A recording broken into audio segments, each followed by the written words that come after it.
Earthwise മീഡിയയിലേക്ക് സ്വാഗതം. Vietnam colony എന്ന സിനിമയിലൂടെ മലയാളക്കരയെ വിറപ്പിച്ച വില്ലൻ കഥാപാത്രമായിരുന്നു റാവുത്തർ. സിദ്ദിഖ് ലാൽ കൂട്ടുകെട്ടിൽ പിറന്ന സിനിമയുടെ ചിത്രീകരണം നടന്നത് ആലപ്പുഴയിലും. സിനിമയിൽ വില്ലനായിരുന്നെങ്കിലും ജീവിതത്തിൽ സാധുവായ മനുഷ്യനായിരുന്നു റാവുത്തർ. ആലപ്പുഴയിൽ ഗുജറാത്തി സ്ട്രീറ്റിനോട് ചേർന്നുള്ള ഒരേക്കറോളം വരുന്ന സ്ഥലത്തായിരുന്നു വിയറ്റ്നാം കോളനി ചിത്രീകരിച്ചത്. ബാബു സേഠ് മക്കളായ ബെൻസി, ജുഗിൾ എന്നിവരുടെ ഉടമസ്ഥതയിലുള്ള ഹനുമാൻ ട്രേഡിംഗ് കമ്പനി പ്രവർത്തിച്ചിരുന്ന കെട്ടിടമാണ് വിയറ്റ്നാം കോളനിക്കായി മാറ്റിയത്. 6.5 അടിയോളം ഉയരം, അതിനൊത്ത വണ്ണമൊക്കെയുള്ളയാളായിരുന്നു ശാന്തനുവും സാധുവായിരുന്ന വിജയരംഗരാജു.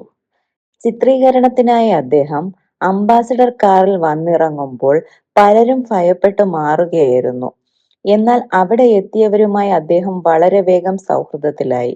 ചെന്നൈയിൽ ഫാസിലിന്റെ വീട്ടിൽ വെച്ചാണ് സിദ്ദിഖും ലാലും വിജയരംഗരാജുവിനെ ആദ്യം കാണുന്നത്. നടൻ സുകുമാരന്റെ വീട്ടിൽ ഫാസിൽ അന്ന് വാടകയ്ക്ക് താമസിക്കുകയായിരുന്നു. അന്ന് അവിടെ കണ്ട ആ ഭീമാകാരനെ സിദ്ദിഖും ലാലും മനസ്സിൽ കുറിച്ചിട്ടു. തങ്ങളുടെ സിനിമയിലെ വില്ലനാകാൻ സിദ്ദിഖ് ലാൽ സംവിധാനത്തിൽ മോഹൻലാൽ നായകനായ ആദ്യ ചിത്രമായിരുന്നു വിയറ്റ്നാം കോളനി. 1992 പുറത്തിറങ്ങിയ സിനിമ ആ വർഷം ഏറ്റവുമധികം കളക്ഷൻ നേടിയ ചിത്രവുമായി. ചിത്രം ഹിറ്റായതിനൊപ്പം ചിത്രത്തിലെ വില്ലനും മലയാളികളുടെ മനസ്സിൽ ഇടം പിടിച്ചു.